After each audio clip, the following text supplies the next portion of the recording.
Kenapa kepala negara atau pejabat-pejabat tingginya di Indonesia saat ini tidak berhadapan dengan rakyatnya langsung, seperti halnya yang kita lakukan saat ini? Ya sudah, sekali lagi, Presiden Negeri Sontoloyo ini ya udah, kita turun tangan aja, kita saling mengingatkan sekali lagi. Dan tujuannya ini adalah kita semua memerlukan guidance, termasuk saya. Kita memerlukan arah, kita memerlukan visi misi yang sama. Kita memerlukan kolektif dream atau mimpi yang sama gitu ya. Di tempat tidur yang sama, mimpi yang sama. Ini penting sekali untuk kita menjadi negara yang berdaulat. Baik sahabat semua, kita akan mulai. Selamat malam, Assalamualaikum warahmatullahi wabarakatuh. Dimanapun sahabat berada saat ini di negeri tercinta, mulai dari Sabang sampai Merauke, kita selama beberapa saat ke depan kita akan memberikan banyak informasi-informasi yang mungkin sahabat butuhkan, begitu juga saya gitu ya. Jadi pertama-tama saya ucapkan terima kasih kepada nakes atau tenaga kesehatan dan tenaga medis, para dokter dan rumah sakit yang telah berjuang melawan COVID, melayani pasien yang saat ini udah kapasitasnya 100%.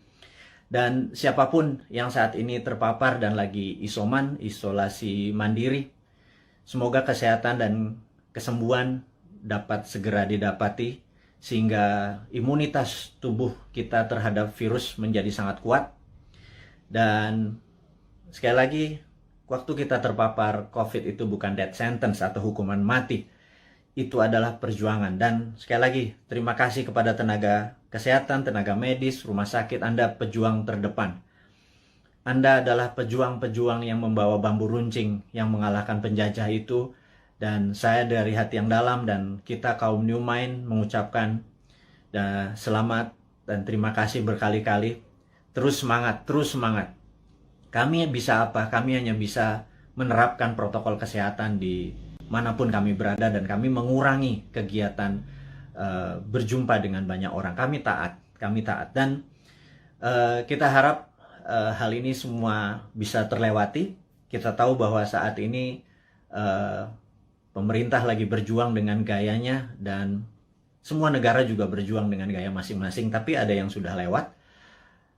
Ada yang seperti kalau kita nonton Euro Cup kemarin gitu ya, agak sebel juga gitu ya, dimana mereka udah nggak pakai masker, mereka menang bukan sekedar menang dari COVID, tapi juga bola itu menjadi perayaan pelampiasan rasa suka yang setelah 1,5 tahun mungkin semuanya lockdown, dan kita masih berada di rumah dengan PPKM-nya gitu ya. Lebaran 2020 kita taat pada pemerintah untuk tidak pulang kampung, kemudian Lebaran Haji pun kita tidak sholat Id di publik. Mendadak tahun 2021, entah bagaimana, kita juga nggak pulang kampung. Saya juga rindu sekali sama ibu saya, keluarga saya di kampung yang nggak bisa ketemu. Dan kita taat. Kemudian Lebaran Haji ini pun kita nggak bisa keluar lagi. Dalam hati kita cuman berkata, kalau sampai tahun depan Lebaran masih kita nggak bisa pulang kampung, dan Lebaran Haji tahun depan kita tidak bisa berhaji, saya rasa ada masalah dengan bernegara kali ini. Udah kalian itu tidak menghadapi rakyat dengan langsung mengatakan apa yang terjadi. Sudah kita tidak boleh berhaji. Dan ada yang mengatakan nggak boleh berhaji masalah COVID. Rasanya enggak. Banyak yang mengatakan ini jangan-jangan masalah politik. Karena kita negaranya miring ke salah satu kekuatan politik dunia gitu ya, yaitu Tiongkok. Itu kita jujur-jujur aja. Kenapa sih kita nggak menjadi negara yang tidak harus miring ke kiri, nggak harus miring ke kanan, tapi semuanya kita rangkul gitu ya. Dan nyata, ngerangkulnya tuh nyata. Kalau sekarang kan agak miring ke salah satu, sehingga kita tahu Saudi adalah perpanjangannya tangan Amerika, di mana Amerika dengan petrodolarnya atau negara petrolnya Saudi dan negara Timur Tengah dikendalikan menjadi underlay-nya terbitnya dolar gitu ya. Berarti kan dia miringnya ke sana ya. Begitu kita nggak berhaji, jangan-jangan, sekali lagi jangan-jangan gitu ya. Ada yang bilang dana hajinya kepake infrastruktur. Saya pikir lah itu mah nggak nggak tahu juga saya apa yang terjadi di atas sana. Tapi ya mbok diterangkan gitu ya, jangan membangun narasi pakai buzzer. Buzzer sudahlah, udah masa lalu buzzer itu. Saat ini di DM kami di Bosman ini banyak buzzer-buzzer yang minta maaf, yang saya pikir no, kamu nggak usah minta maaf sama saya karena banyak keluarganya terpapar COVID juga gitu. Ternyata keluarga buzzer itu tidak kebal COVID juga, terpapar juga, dan ada yang meninggal juga. Akhirnya kapok juga jadi buzzer, kirain waktu jadi buzzer mereka tidak terpapar gitu ya. Nah, jadi udahlah, kita buzzer yang berjumlah ribuan itu nggak usah dipakai lagi. Buzzer itu nggak usah membunuh karakter-karakter orang yang ingin memberi saran ke pemerintah. Jadi saya mengingatkan bahwa pemerintahnya Pak Harto ya, banyak Pak Harto mendapat tentangan dari mahasiswa di tahun misalnya 73 di Malari dan lain sebagainya, malapetaka 17 Januari dan lain sebagainya. Tapi apa yang Pak Harto lakukan, dia rangkul angkatan 66, 67, di angkatan 73, angkatan 80, semua dirangkul dan jadi menteri-menterinya dia. Ternyata mereka-mereka yang rebel terhadap pemerintahan dia waktu jadi menteri bagus semua gitu ya. Dan jadi saya sarankan, ini bukan saya ngarep jadi komisaris loh ya, bukan loh ya, nggak gitu-gitu amat gitu. Tapi kalau ada beda pendapat, coba didengarlah. Kita nih cinta tanah air kok gitu ya. Niat kita satu, niat kita bersatu gitu ya. Jadi janganlah dibangun narasi malah karakter kita dibunuh. Bahkan kemarin ada Anti Mardigu yang menyatakan kita pro komunis, cinta PKC, Partai Komunis Cina. Orang-orang nggak akan pernah impress dengan informasi seperti itu. Terus kita membangun bala muda, dianggap kita membangun pasukan kelima seperti Partai Komunis Indonesia dulu. Membangun kekuatan petani diminta bersenjatai. Kemudian sewaktu Bosman mengambil pasukan muda, teenagers, yang berusia 14-20 tahun ya, yang belasan tahun itu, yang pendidikan Pancasilanya sedikit, yang mengetahui bela negaranya juga sedikit, terus kita bangun kekuatan dengan teen camp, bala mudanya kita bangun, summer camp 4 hari kita didik, apa yang kita ajarkan di Lemhanas kita ajarin ke anak-anak, kita ajarin disiplin militer, kita menjadikan anak-anak ini adalah patriotis nasionalis. Itu dicap untuk membangun kekuatan untuk anti pemerintah oleh buzzer-buzzer. Saya pikir Anda keterlaluan gitu ya. Iya, dan saya yakin orang-orang yang menjadi sahabat Newman ini nggak pernah percaya dengan apapun yang buzzer-buzzer itu lakukan. Dan karakter-karakter kayak gitu udah kuno lah gitu ya. Anak-anak sekarang zilenial, milenial ini sangat-sangat pinter dan nggak kemakan lah sama buzzer. Anda sudahlah, tobat aja lah para buzzer itu dan bersama-sama bangun narasi, jangan memecah belah bangsa gitu ya. Dan itu tadi informasi mengenai COVID. Jadi saya rasa malam ini saya ingin share sedikit tentang COVID ya. Jadi di seluruh dunia sudah 3,2 miliar vaksin tersebar, dan sahabat saya di Amerika baru aja pagi tadi menelpon saya, jadi malam di sana, bahwa Amerika itu menarik bahwa 49,1% adalah natural herd immunity, alias mereka terpapar dan sembuh sendiri. Kemudian 13 sekian persen menggunakan vaksin. Jadi kalau 49 tambah 13 mereka sudah hampir 70%. Alias sudah kena herd immunity-nya. Jadi kalau 10% lagi divaksin dalam waktu 3 atau 4 bulan, kemudian Amerika sudah melewati herd immunity. Dan Eropa juga sama.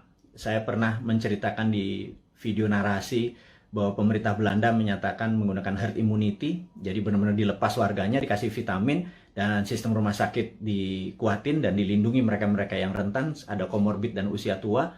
Dan terbukti bahwa sekarang negara-negara Eropa bahwa 40-40%an menggunakan natural herd immunity, yang 20-30% pakai vaksin. Jadi vaksin minoritas, mayoritas adalah menggunakan herd immunity. Indonesia saat ini mungkin yang herd immunity berdasarkan data di bawah 10% yang terpapar dan sembuh, yang tanpa gejala dan lain sebagainya. Kemudian yang kita baru berapa persen ya, dengan kecepatan 250.000 suntik per hari, 3 tahun lagi kita mendapatkan herd immunity itu mungkin sekarang baru 20-25% yang sudah dikatakan kebal gitu ya. Jadi mencapai 70%, 80% pencapaian ini masih cukup lama. Jadi saya pikir kita ada ya sekali lagi bukan salah bernegara lah. Keputusan kemarin tidak tepat, tetapi jangan sampai sekali lagi tahun depan menjadi tidak tepat. Kita udah 4 kali minus loh, kuartal 4 kali minus growth ekonominya 4 kuartal. Itu sebenarnya berat nanti ya. Sekarang kita bicara COVID dulu. Jadi Tiongkok saat ini sudah mencapai 70% juga imunitasnya, dan mereka mengatakan mereka pakai vaksin. Tapi sekali lagi, data dari Tiongkok saya nggak pernah percaya utuh, karena negara komunis itu memiliki propaganda. Malah feeling saya sekali lagi, rasanya Tiongkok menggunakan herd immunity juga, alias 40% dari populasi menggunakan natural herd immunity. Mereka terpapar dan mereka sembuh, dikasih vitamin dan dikasih sarana kesehatan. Yang 30% atau 40% baru pakai vaksin, sisanya vaksinnya diekspor ke luar negeri. Jadi jangan-jangan Tiongkok sendiri pakai herd immunity natural gitu ya, dan sementara kita pakai herd immunity vaksin gitu ya. Semuanya benar. Saya tidak anti vaksin, saya sangat mendukung vaksin. Vaksin terbukti mengurangi tingkat fatality atau tingkat kematian. Jadi divaksin itu penting, tetapi lebih penting lagi kalau herd immunity natural, kekuatannya natural alami gitu ya. Nah, vitaminnya multivitamin biasa, B kompleks, B12, vitamin C, vitamin D plus matahari, olahraga, makan sehat dan lain sebagainya. Itu adalah basic untuk meningkatkan imunitas, dan kemudian mineral-mineral dan lain sebagainya. Itu basic sekali dan semua dunia juga tahu, sehingga yang terjadi di negara Tiongkok adalah mereka-mereka yang natural herd immunity-nya. Dan ini ada yang menarik, sampai ada sebuah statement dari Anda kalau suka nonton, denger ya. Jadi kalau IG itu kan tempat pamer, jadi ada pamer kekayaan, pamer perjalanan dipamer-pamerin. Kemudian kalau di TikTok itu beda, generasi TikTok sama generasi IG beda. Kalau di TikTok itu Anda harus sombong gitu. Kalau IG begitu sombong Anda diledekin. Kalau di TikTok Anda harus sombong. Anda di rumahnya punya lift, bilang wah gila, rumahnya dia ada lift gitu. Dan nggak ada, bagi anak TikTok tuh biasa aja. Anak TikTok adalah anak zilenial, anak IG adalah anak milenial. Dan mereka ini adalah orang-orang yang well informed atau terinform bagus dengan dunia digital. Dan jadi sekali lagi kembali ke masalah COVID. Jadi Indonesia memilih menggunakan vaksin gitu ya, sementara negara-negara Eropa menggunakan natural herd immunity. Oke, nggak apa-apa. Yang penting sekarang kita adalah menjadi negara yang harus terbebas dan menang dari COVID. Dan saya sangat menyarankan, ini yang saya sangat menyarankan nih, kan kita kan presiden, negara kita adalah Republik Sontoloyo. Jadi Republik Indonesia terkadang kita menyebutnya negara tetangga gitu ya. Jadi kita mengingatkan kepada pejabat saat ini, mbok jangan pakai apa-apa import gitu ya. Satu, masalah COVID ini adalah masalah import gitu ya, dari luar. Kemudian PCR dan antigennya import. Kemudian alat-alat kesehatannya import. Kemudian masker dan protection disinfektan segala macam mayoritas tuh import gitu ya. Kalau ada gelombang ketiga lagi, mudah-mudahan jangan. Masa kita impor terus ya, flight capital, ya miskin lah bernegara ini. Sudah sistem bernegaranya saat ini keuangannya cuma 44% uang beredar dari GDP nasional. Bisa dibayangin Singapura 120% uang beredar dari GDP nasionalnya. Korea Selatan, Jepang. Tapi nggak tahu kenapa kita cuma sepertiganya. Waduh, wahai ibu pejabat yang sering dapat prestasi, mohon dijelaskan lah. Jadi kami ini sering nanya gitu ya. Ya kalau kaum New Mind nanti yang berkuasa, pasti kita bisa 1:120. Jadi kita naikin 3 kali lipat dari uang beredar pada saat ini. Gimana kita bisa maju kalau uang itu ditahan? Yang kedua adalah pajak lah jangan naik terus. Maksud saya begini loh. Kalau Anda ingin misalnya PPH yang naik dari 10% jadi 12 atau berapa itu ya. Kalau Anda dulu kami dapat pendapatan 100 gitu, Anda pajak 10. Oke lah. Kemudian Anda naikin jadi 15, tapi kami dapatannya 80 dan Anda nggak ngikut lagi untuk numbuhin. ya kami juga nggak ikhlas kayaknya ngebayar. Jadi gini lah, kalau memang mau naikin 15%, 20% sekalipun nggak apa-apa. Tapi kalau tahun lalu kami dapat 100, pastikan tahun ini kami dapat 300 gitu. Dengan kebijakan yang Anda mendukung dunia kerja atau dunia UKM. UKM itu paling menderita pada saat ini, entah bagaimana. Nomor satu ya, kalau mau maju, kita semua tahu, rule of thumb-nya untuk maju negara itu sangat sederhana. Yaitu kredit selalu tumbuh di atas 15% setiap tahunnya daripada tahun belakangan. Jadi kalau tahun lalu 100, ya tahun ini 115. Minimum dengan naiknya 15% dari kredit tadi, negara naik 7%. Kalau sekarang jangankan 4%, 5% naik. Jadi kalau growth-nya cuma 2%, malah minus, itu ya wajar karena uang terlalu ketat. Dan apa sih susahnya Anda untuk memprinting money berbasis production gitu loh. Kita udah ingatkan berkali-kali. Dari 2016, Bosman Sontoloyo ini mengingatkan, MMT itu Modern Monetary Theory yang digagas oleh Michael Hudson itu bukan isapan jempol. Kita cuman beda mazhab aja. Anda Keynesian, kita post-Keynesian. China pakai sudah dari tahun 89. Amerika pakai dari tahun 71 printing money itu. Terus negara Eropa, negara Jerman pakai semua. Ini untuk menyelesaikan masalah COVID ini ya, Tiongkok pun melakukan printing money saat ini. Dan kok kita malah minjem sih? Aduh, gimana sih? 6.500 triliun loh. Itu bunganya aja udah hampir 3.300 triliun. 300 triliun kalau buat beli obat itu selesai masalahnya, gratis semua, PCR gratis, antigen gratis. Kalau PCR-nya bayar, antigennya bayar, gimana kita mau travel? Terus udah kayak gitu, dengan PPKM kita ini udah taat sama ininya, tapi semuanya bayar gitu ya. Vitamin bayar gitu ya. Terus pajak bayar, terus kita pokok nggak pernah kebayar, negara sibuk bayarin utang, terus nambah utang. Aduh, ini mau mulai dari mana? Kita nih bertanya. Jadi sekali lagi, sahabat semua, kaum New Mind, kita ingin ke depan kita menjadi negara berdaulat. Jadi hari ini yang mau diinformasikan adalah gimana caranya kita di tahun 2045 Indonesia adalah negara superpower. Udah ya, itu adalah tema hari ini. Kenapa kita bilang ada yang penting dari Bosman hari ini mau mengumumkan sesuatu. Yaitu kita ingin tahun 2045 pada saat Indonesia 100 tahun, Indonesia Emas, Indonesia menjadi negara superpower, bukan sekedar negara kaya lagi. Negara superpower. Kita nggak bisa tumbuh hanya 5% atau 7% seperti janji-janji kemarin di dalam kampanye. Nggak bisa. Kita tumbuh harus lebih powerful dari angka-angka itu. Terus bagaimana membuat ini berdaulat gitu ya? Oke, sahabat semua. Saya ada beberapa informasi sebelum kita masuk ke topik ke sana, bahwa kita tahu saat ini negara-negara sudah kena herd immunity-nya dan kita masih belum. Dan penting untuk kita memberi informasi adalah begini. Sahabat, saya mengingatkan, kita masuk ke topik berikutnya setelah tadi ini masuk.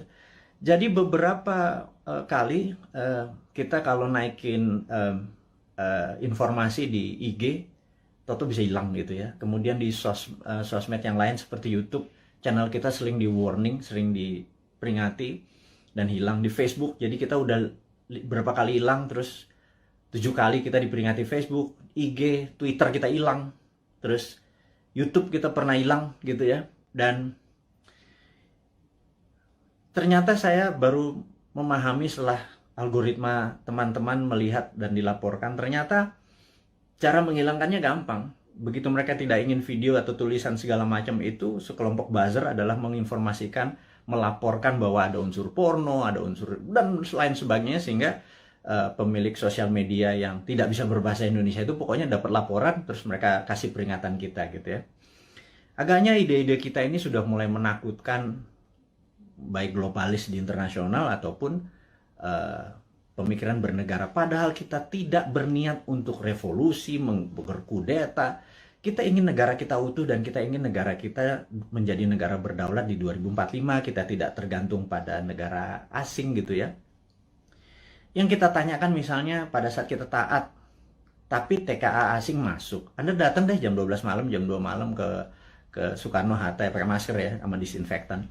Anda bisa lihat ada 300 orang, 500 orang, terus mereka nggak ada karantina. Pertanyaan sederhana, kenapa nggak dikarantina sih? Gitu aja.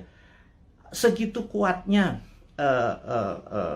pendukung mereka-mereka ini, yang saya nggak tahu pejabatnya mungkin sakti sekali gitu ya.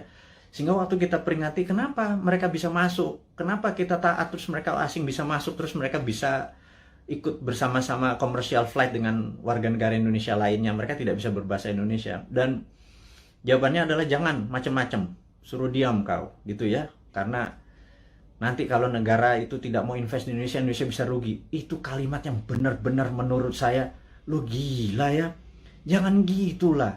Emang satu-satunya negara ngomong itu memang Tiongkok apa? Segitu taatnya gitu? Enggak gitulah, jangan berkata begitu. Kita bukan anak-anak lah.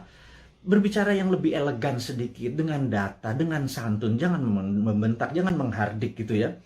Kita bertanya juga baik-baik, ya kasih jawaban aja gitu ya, bahwa nanti kita urus, kasih yang manis lah gitu. Kita udah capek saling bentak, saling curiga gitu, udah capek gitu. Bernegara elegan sedikit, statement lah, jadi negarawan lah. Jangan jadi pedagang, mau ada cuan, ada untung segala macam gitu ya. Ya lu untung, gua kagak gitu ya, apalagi rakyat gitu ya. Itu kami bertanya gitu ya, kami dapat apa? Udah asetnya hilang, tanah air kita hilang, diambil barangnya, kita cuma dapat apa? Dapat pajak gitu. Buktinya kita tetap dipajakin tuh.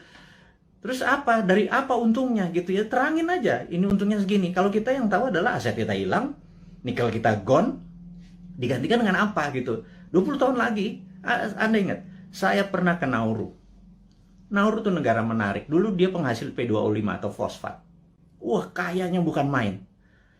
Tapi beberapa 20 tahun yang lalu Nauru kehilangan fosfatnya karena dikeduk habis. Ya sudah, sama Amerika waktu itu, dikeduk habis. Negaranya miskin, hidupnya tinggal dari pariwisata aja saat ini. Naurunya kehilangan asetnya. Anak cucunya cuma bilang, oh dulu kita menghasil fosfat ya, gitu ya. Jangan sampai anak cucu kita bilang, Eyang, dulu Indonesia menghasil nikel ya? Nikelnya di mana ya? Tahu. Kita dapat apa waktu nikel itu dijual? Nggak dapat apa-apa. Kita dapat virus, gitu ya. Hal itu kan susah kalau kita dijawab sama cucu cicit kita bertanya hal-hal seperti begitu, gitu. Jadi kita tanya balik, kalau memang hanya didapat nikel itu kalau bisa, atau produk-produk alam itu, sumber daya alam, kalau kita percaya MMT, Modern Monetary Theory, maka sumber daya alam itu bukan sebagai alat komoditi atau alat dagang, tetapi sebagai alat tawar. Jadi keuntungannya itu bukan hanya dari jualan, tetapi ada benefit lagi. Jadi di atas financial benefit, sekali lagi, di atas Anda para pejabat sekarang tuh apa-apa kan financial benefit. Kita dapat untung, dapat untung. Selalu untung dan cuan gitu ya.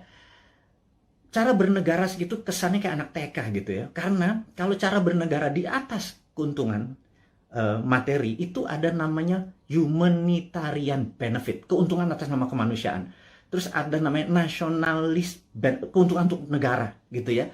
Bukan hanya keuntungan sekedar dari pajak, dari dagang, dari selisih jual beli gitu ya. Tapi humanitarian, atas kemanusiaannya. Anak cucu kita masih benefit gitu ya. Nah, kalau kita pakai SWF, Sovereign Wealth Fund, itu asetnya masih di situ. Nikel kita masih di situ. Nah, kita mendapatkan funding dari situ untuk membangun sektor yang lain. Jadi dana yang masuk itu untuk membangun apa? Kok kita masih ngutang? Saya bingung sekali, BUMN rugi, kita masih ngutang, aset kita hilang.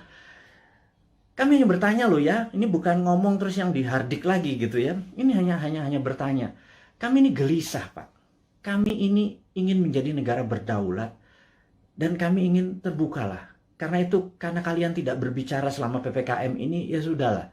Kami aja lah yang muda-muda ini, yang punya ide new mind ini yang berbicara. Terus oposisi juga nggak bicara juga. Kalaupun mereka bicara juga nggak ada solusinya. Beda kalau new mind itu selain berbicara, mengkritik, ada solusi-solusinya. Itulah membuktikan bahwa kita ini NKRI garis lucu. Bukan garis lurus lagi gitu. Di atas lurus itu lucu gitu ya. Karena semuanya jadi seru, jadi lucu, jadi fun gitu. Baik. Jadi mengingat video-video kita, informasi-informasi kita tuh sering ada caranya untuk tidak bisa beredar gitu ya. Jadi toto di atas 21 tahun, sehingga untuk video ini ditonton harus masukin password, harus masukin identitas yang lain sehingga tidak beredar kenceng. Jadi gini deh, sahabat semua, saya dengan ini menyatakan Anda boleh upload seluruh video Bosman. masuk ke video Anda, masuk ke YouTube channel Anda, masuk ke sosial media Anda. Kalau Anda dapat AdSense, dapat uang dari iklan yang masuk, ambillah semua itu untuk Anda. Saya tahu ada sekarang ini udah puluhan saat ini yang menggunakan video-video Bosman masuk ke video mereka. Nggak masalah. Jadi bukannya kita bilang, lu pakai nama gue, pakai produk gue. Nggak ada. Karena di sini bukan uang yang kita harapkan dari kepentingan-kepentingan video-video tadi. Video tadi adalah untuk kesadaran bernegara. Jadi saat ini video Bosman hanya ditonton 1 juta viewer per hari. Dengan Anda, sahabat semua, ada 9.000 saat ini. Kalau Anda share atau upload satu aja, apalagi semuanya ya, ada 600, sudah hampir 600 itu. Dan Anda dapat financial benefit. Saya tahu, banyak sekali ada yang pernah lapor ke saya, terima kasih Pak, saya dapat 17 juta komisi fee dari AdSense YouTube bulan ini, dari video-video Bapak. Saya bilang, ambil lah, saya bilang kayak gitu. Itu Anda semua bisa benefit dari itu semua. Tapi poinnya adalah, jika suatu hari YouTube channelnya Bosman dan itu Bosman di drop atau di block atau di take down atau diapain lah, terserah. Misi-misi kita tetap tercapai. Sekali lagi, ini bukan masalah uang. Ini adalah masalah bagaimana mengedukasi supaya tahun 2024, pada saat Old Mind ini sudah di masa ujung pemerintahannya, kita bisa, ide kita diterima. Bosman bukan mau jadi presiden, gue mau jadi Lord. Jadi nggak ada cita-cita untuk, yang penting idenya. Ganti semua ide tua itu semua. Masuk kalau si A yang jadi tetap pakai IMF, si B yang jadi tetap pakai obornya Cina. Coba aja lihat sekarang yang di etalase di 2024. Semuanya pasti begitu jadi. Tanya deh, begitu jadi, pasti pakai itu lagi. Bernegaranya taat sama Amerika lagi, takut sama Tiongkok lagi gitu ya. Jadi, oke lah. Siapapun nanti yang jadi, mereka akan bilang, Bosman, gue ambil konsep lo ya. Karena ini membuat Indonesia berdaulat. Apa jawaban saya? Ambil, Jo. Gitu ya, kalau kita Manado nih. Ambil lah, kita bilang gitu. Nggak masalah. Karena ide kita, yang penting ide kita diterima. Nomor 1 kan MMT, Modern Monetary Theory, itu adalah printing money. Jadi pasti Bappenas kita adalah orang-orang yang mendesain bernegara ini 12 lapis. Nah, sahabat semua, apa itu desain 12 lapis? Jadi misalnya kita mau buat benang atau baju gitu ya. Baju kita kainnya dari mana? Benangnya dari mana, mau pakai polyester, mau pakai katun, 100% kapas. Terus kancingnya dari mana, mau pakai resleting dari mana, ada yang pakai batok, ada yang pakai plastik, ada yang segala macam itu kita bukan sekedar ini. Dan itu semua kita biayai, 12 level itu kita biayai, nanti distribusinya kemana, pakai jalanan apa, mobilnya apa, semua akan kita gunakan produk-produk lokal. Dan itu pakai printing money. Jadi printing money itu tidak bisa jalan sebelum project itu dihitung cost accountingnya, ya. Jadi John Bollard ini punya tulisan menarik, namanya Economic at War. Itu bukunya. Saya ini penggila buku, jadi hari ini kita baca tentang Economic at War. Jadi di tahun 45, pada saat sebelum perang, di tahun 36 sampai 39, pada saat Amerika dan sekutu Amerika, terutama Amerika dulu belum powerful sekali. Jadi negara-negara Eropa itu minta Amerika masuk. Terus apa yang dilakukan adalah mereka minta John Maynard Keynes, ada banyak sekali ilmuwan-ilmuwan, tokoh-tokoh ekonom di masa itu disuruh menghitung cost accounting. Berapa kilogram, berapa ton besi dibutuhkan, ferro, berapa untuk buat amunisi, untuk buat baju, untuk buat makan, itu dihitung cost accountingnya, untuk buat pesawat, buat tank, buat mobil, buat dan lain sebagainya, dihitung cost accounting. Berapa modalnya, terus dari mana barangnya, dirinci. Syaratnya sederhana. Churchill waktu itu sangat sederhana. FDR juga, Franklin Delano Roosevelt juga perintahnya sama. Ini dua Inggris sama Amerika memang kompak banget. Mereka cuma bilang, berapa biayanya untuk kami menang perang? Perang itu ada perang sama Jepang dan perang sama Jerman gitu ya. Mereka menghitung totalnya sekian billion dolar. Itu angka dari langit, billion dolar. Begitu mereka printing money, udah. Underlay-nya adalah alat-alat perang tadi gitu ya. Ada inflasi? Nggak ada gitu ya. Makanya saya bilang printing money kok ada inflasi. Saya bilang, lu sekolah di mana sih? Segitu takutnya sama printing money gitu ya. Printing money itu ditakuti kalau tidak ada production yang dibuat gitu ya. Tapi kalau, nah, bukunya baca, namanya The Economic at War. Jadi The Economist at War. Jadi orang-orang memenangkan perang tuh ekonom yang memenangkannya gitu ya. Nah, jadi sama, kita nanti akan sama juga. Kita akan membuat menghitung cost accountingnya, Kemudian kita akan printing money dan UKM kita langsung jalan ini jalan. Karena kita mau tahun 2024 itu kita menjadi negara berdaulat gitu ya. 2045 kita akan menjadi, dan mulainya dari 2024 karena sekarang kayaknya udah nggak kasihan sekarang ngurusin COVID, terus ngurusin apa Tiongkok ya udahlah, itu mereka terlalu repot dengan urusan gitu. Nggak mungkin lah bisa menjadi negara berdaulat. Kita cuma ngingetin sekali lagi. Jadi kita harapkan konsep kita ini diterima oleh siapapun yang nanti mau running 2024, konsep kita ini. Jadi kalau Anda bayangin ber-9.000 kita upload masuk, Anda buat, kalau nggak punya YouTube channel, Anda buat YouTube channel atau YouTube channel Anda sendiri. Anda tinggal ambil tulis kita, terus kasih judul-judul yang jangan terlalu negatif atau terlalu clickbait gitu ya. Kasih yang educate, kasih yang fun, kasih yang lucu dan lain sebagainya. Sehingga ribuan atau jutaan orang. Saat ini ada 180.000 orang yang ada di internet. Ada 180 juta. Jadi saya harapkan teman-teman bisa memanfaatkan. Kalau Anda dapat 1 juta per hari, Anda bisa hampir 100 juta itu dari AdSense-nya dari YouTube gitu ya. Pakai aja video-video kita ini untuk di re-upload, di reshare, dan pakai akun-akun Anda sendiri. Perbanyak itu semua informasi-informasi itu. Anda boleh mengganti thumbnail-nya, mengganti footage-nya. Yang penting voice-nya jangan dipotong. Narasinya gunakan tulisan agar orang menjadi lebih paham gitu ya. Ini tujuannya bukan untuk memecah belah bangsa, ini tujuannya untuk membuat kita negara berdaulat. Dan cara cerdas bernegara ini sudah hampir 600 video. Sebarkanlah gitu ya. Kemudian sahabat semua, kita saat ini ya tadi ada informasinya adalah untuk mereupload. Anda sangat diizinkan menggunakan nama Anda video-video Bosman. Saya harapkan ada 9.000 sahabat ini punya 9.000 akun yang masing-masing taruh semua videonya Bosman, dan Anda dapat faedah yang sama. Sekali lagi, kita baru mencapai mungkin 1% dari populasi. Bayangin dari 180 juta orang yang punya akun di sosial media atau internet, menggunakan internet ini, baru 1 juta yang kita capai. Masih kecil sekali. Gimana cara 100 juta bisa menonton video ini? Dan kalau 100 juta bisa menonton video ini melalui Anda punya channel, ya Anda yang dapat duitnya loh. Bicara itu aja dulu. Di masa pandemi seperti begini, susah bergerak, ya udahlah.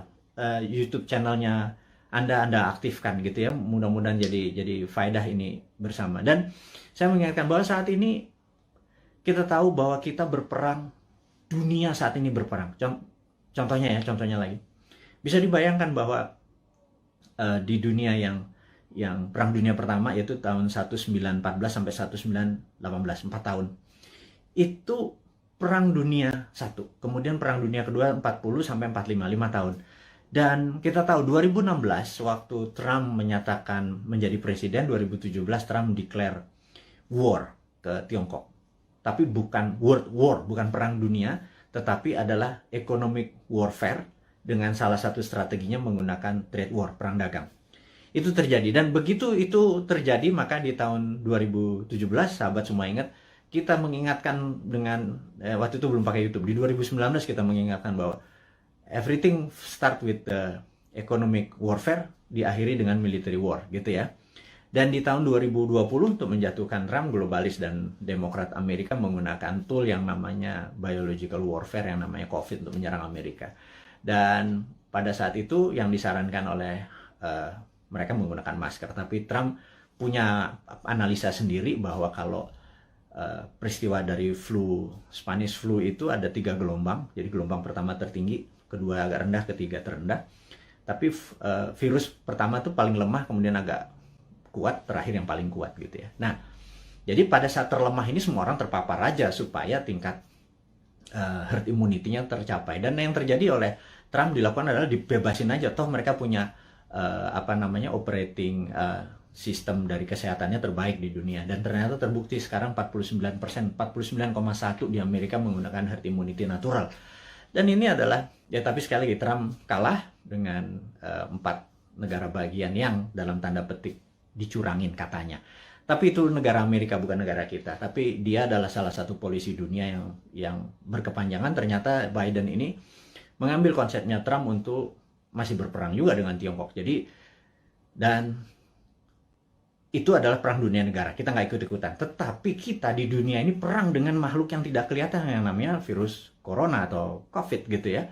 Jadi begitu dunia saat ini menjadi satu rasa dan perang bersama, inilah yang menarik.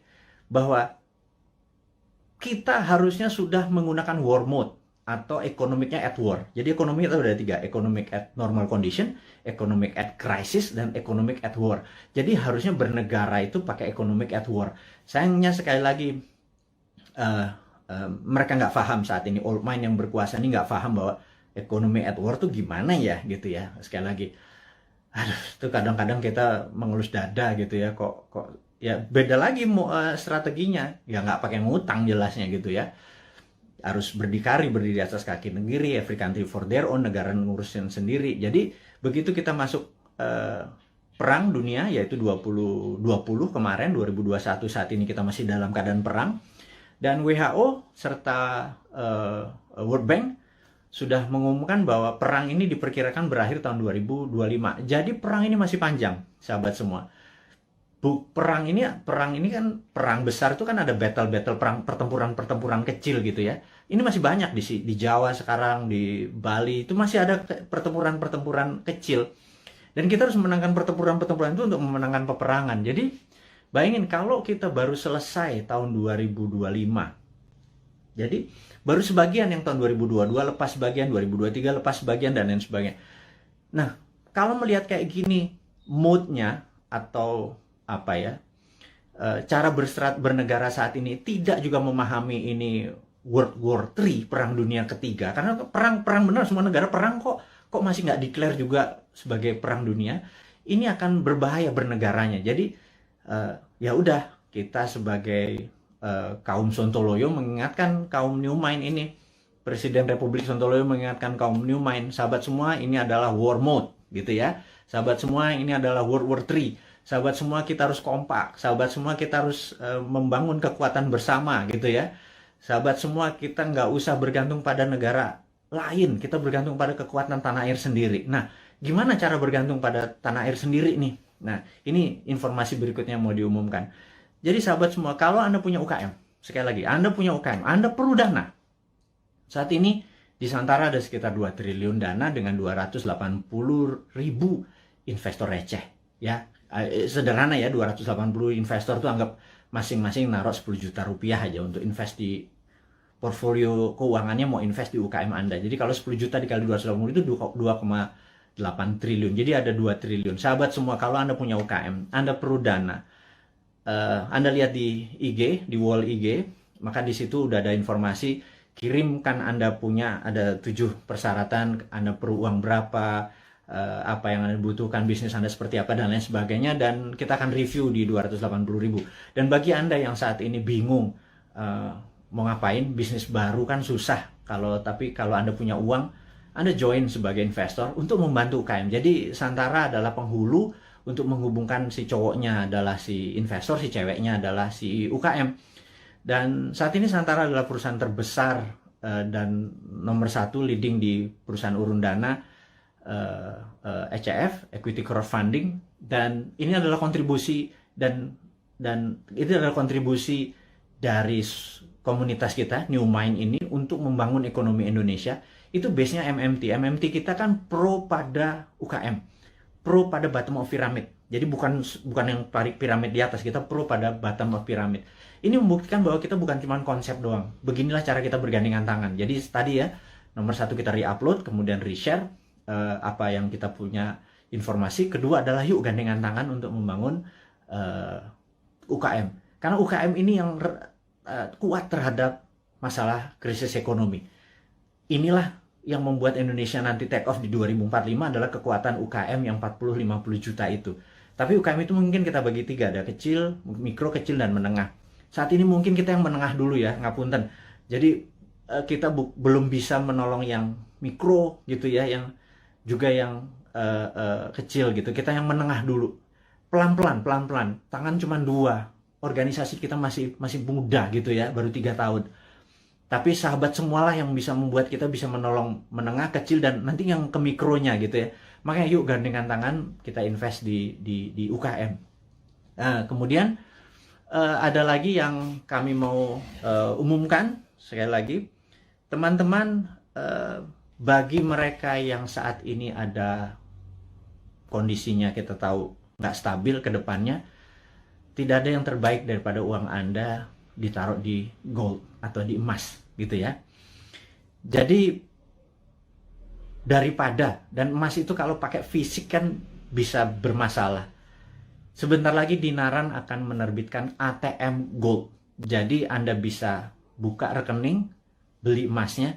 Anda bisa ambil kapan saja karena ATM Gold ini kita akan ada di kantor kita, kemudian akan ada di semua mall di Jakarta dulu, dan habis itu nanti ada di semua lokasi. Kita ingin lakukan itu segera. Jadi ini semua adalah untuk bakti kita, gimana caranya kita bergandengan tangan ke depan untuk menjadi negara yang powerful. Sahabat semua, sekali lagi saya mau mereview apa yang kita dapat hari ini adalah negara dalam keadaan perang, dunia dalam keadaan perang. Saya sarankan Anda untuk melakukan hal yang sangat penting yang namanya survival mode. Anda harus survive, Anda harus sehat, Anda harus semangat, Anda terus bersatu, Anda terus berjuang mengalahkan masalah ekonomi, masalah kesehatan. Kita bergandengan tangan, kurangi gerak. Jadi pada saat Anda ada masalah dengan keuangan, yuk kita bergandengan tangan dengan Santara. Yuk nabung di Dinaran. Dan jangan banyak gerak dulu. Sabar. Jadi kita momen ini adalah segalanya. Jadi survival mode. Jadi saat ini ikuti aturan pemerintah untuk PPKM. Stay healthy. Teman-teman semua, di akhir informasi hari ini kita ucapkan sehat selalu, semangat selalu, bersatu selalu.